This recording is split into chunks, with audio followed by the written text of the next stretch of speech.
was born into a name America would never forget and a disappearance the country still can't explain. Tonight, in my exclusive interview, James P. Hoffa opens up like never before about the father he lost, the power he inherited, and the fight that may have cost Jimmy Hoffa his life. From the picket lines to prison visits, from union halls to the day his father vanished, this is the son's story and the legacy of a labor icon who refused to back down.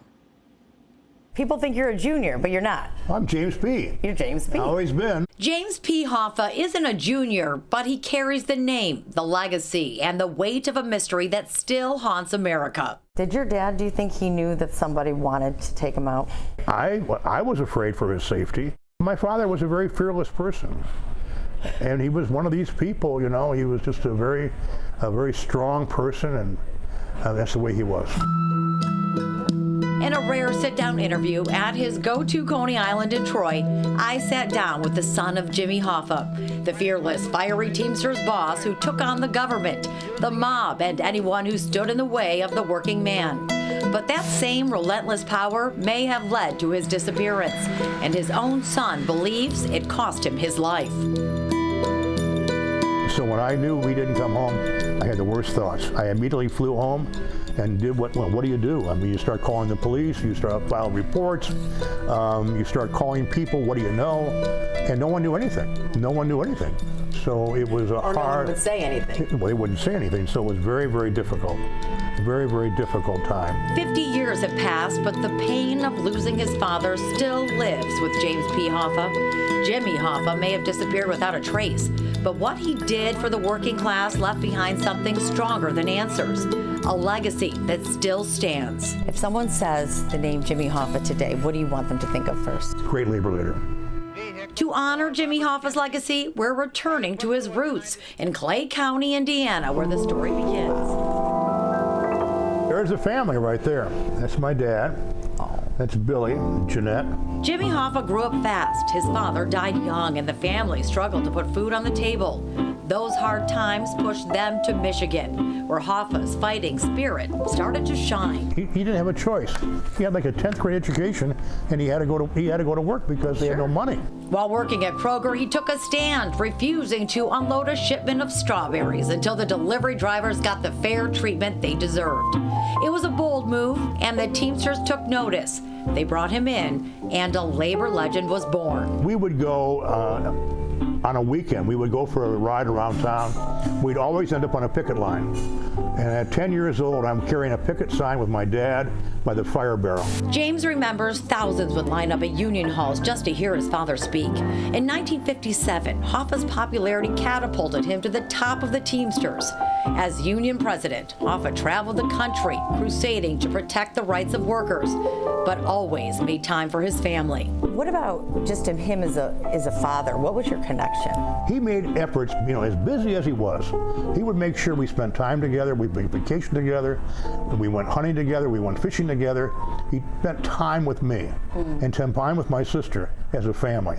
And that means a lot right there. From their home on Robeson in Detroit to quiet days up north in Lake Orion, James remembers a father who always made time, teaching life's toughest lessons and pushing his children to break new ground, including college, a first for the Hoffa family. There was so much attention on your father. What was the pivotal moment, though, in terms, you think of history, that really stood out to you, that what he did for workers, that you felt like everything seemed to shift? Well, the 60s were the really key area, because that's where he negotiated the first national freight contract, which covered 400,000 people, which spilled over into other industries and basically raised the standard of living for all Teamsters. It put Teamsters in the middle class. We were the most powerful union. Jimmy Hoffa turned the working man into a force to be reckoned with, setting the standard for labor contracts with better pay, safer working conditions, and in a landmark move, he pioneered pensions, allowing blue-collar workers to retire with dignity. But that power came with controversy. The scandals and courtroom battles inspired James P. to become a lawyer, though he couldn't stop his father from going to prison. In 1967, Jimmy Hoffa was convicted of jury tampering, fraud, and using pension funds to pay off mob members in exchange for kickbacks. Hoffa was sentenced to 13 years behind bars. That must have been tough on you as a son. Very, very tough. I had to visit him. I had to visit my father every week. I had to fly to Lewisburg, which is a hard place to get to. It would take 2 airplanes at 6 o'clock in the morning. You're afraid if you miss that flight, you ain't going. You know, it's one of those things. So those are very difficult times. Yeah, what do you think it did to you, though, as a son, though? How did that change? Well, it was hard on me. I mean, because I'm trying to, number one, build my law practice. I just got married. I'm having kids. And, you know, visiting your father, a sick mother, I had my hands full. You did. What was I mean, if you can discuss, what did you talk about when he was behind bars? Well, he basically was saying, get me out of here. I'm being held as a political prisoner. I want to be out of here. So we worked very hard at that, and he would also be saying, talking about the union, because he was still had his people in there running the union, and he would tell me, go tell the guy to do this, do that. Despite the controversy, it was his father's unwavering fight for working people that inspired James P. to follow in his footsteps. We want one thing. Jobs, jobs, Ultimately leading to his election as Teamsters president in 1998. And the union was a shambles at that time. We had a guy in there by the name of Ron Carey. He had bankrupted the union. We didn't have any money. We didn't have a strike fund. And it was my job to pull it together. So it was my opportunity, and I saw that opportunity. And it was a big thing, because when you've been practicing law all those years, I had to stop practicing law. And go to work, and I wanted that, because I said, this is an opportunity will never come again. Did you want to do anything differently than your father did? I wanted to make sure the union was what it should be. And the times change, the demands change, the issues of the 60s are different than the 90s or 2000, and I wanted to make sure the union delivers for its members, and that's what this is all about, and we did that. Unfortunately, his father never got to finish what he started. In 1971, President Nixon commuted Jimmy Hoffa's sentence with a major condition. The famous labor leader couldn't return to the Teamsters, the very union he built. Hoffa would fight to regain his power up until he disappeared on July 30th, 1975. A lot of people didn't want him to come back because he was going to straighten the union out. He had been gone for a while, and he wanted the union to be what it should be. And they didn't want him coming back, and that was what was behind his disappearance. But who was behind Hoffa's disappearance that fateful day? Next, James P. Hoffa opens up about confronting his foster brother over his father's disappearance, plus his reaction to the movies, the false confessions, and the hope that never quite dies. Working for you. This is Fox 2 News. Well, Jimmy Hoffa's son has rarely spoken publicly about his father's disappearance until now. He's speaking one-on-one with me. James P. Hoffa opens up about the day his father vanished, the mob ties that haunt the case, and the powerful men he believes didn't want Jimmy Hoffa to return. Nearly 50 years later, he and his sister still hold out hope that the truth will come out and that one day someone will finally name who was responsible for his father's murder.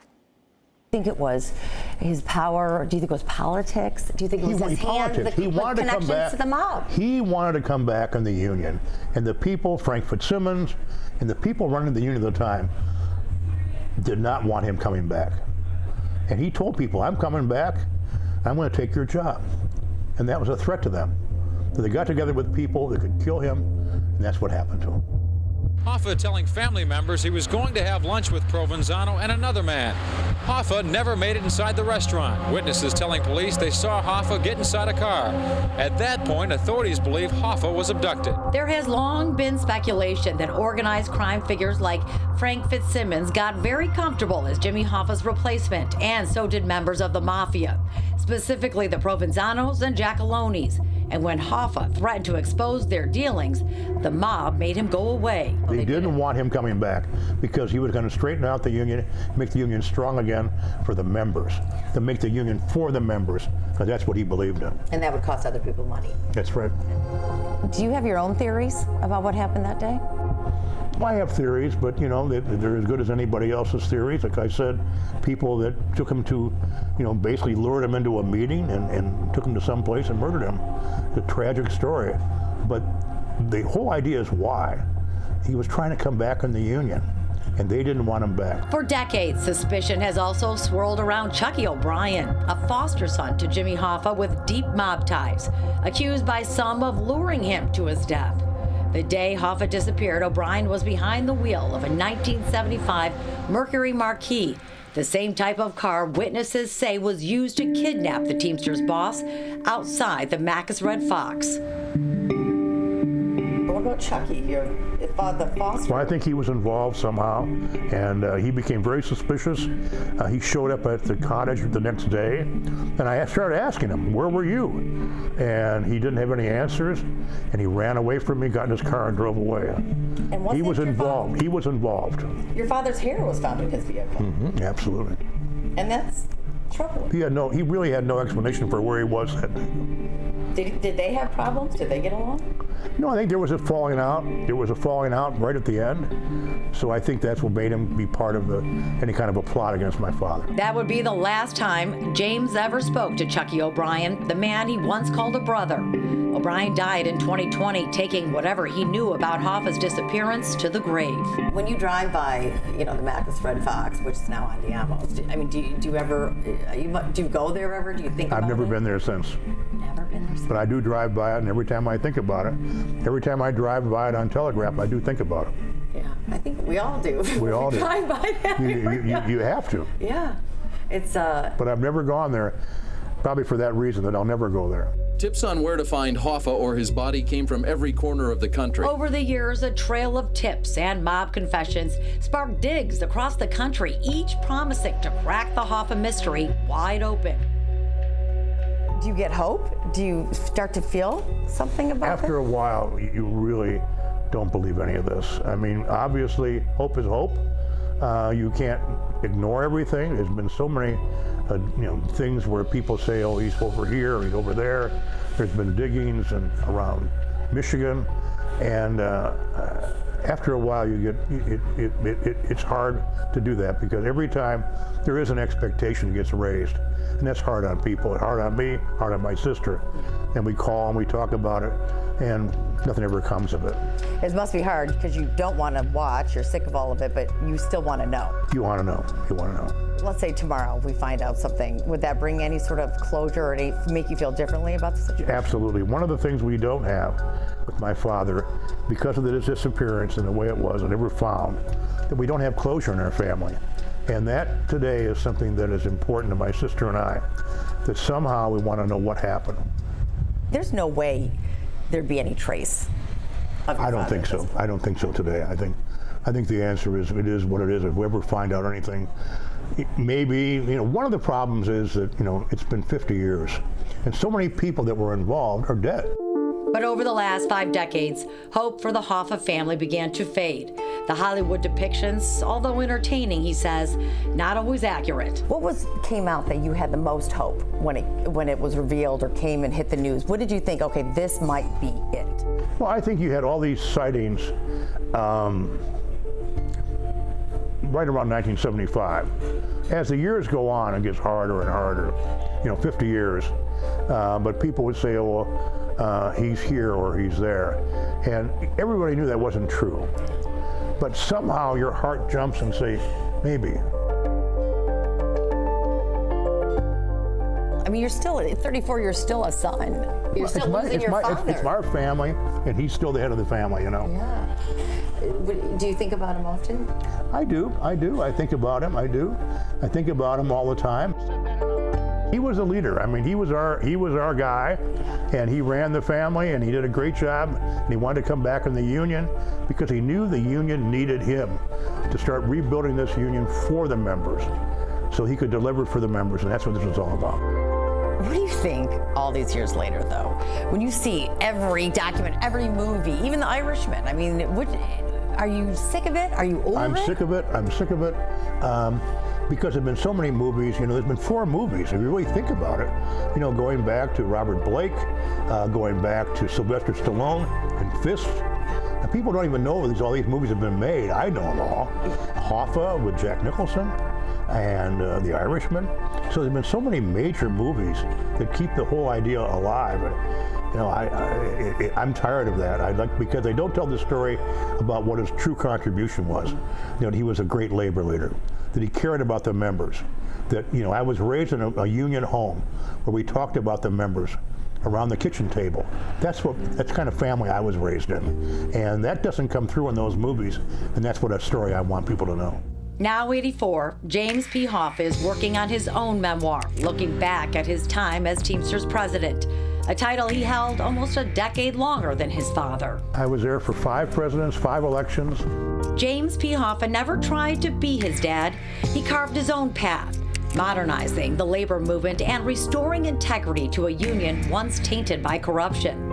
Through diplomacy and partnership with the government, he helped rebuild the Teamsters from the inside out. And because of that, the Hoffa name still stands for power, purpose, and the enduring strength of the American worker.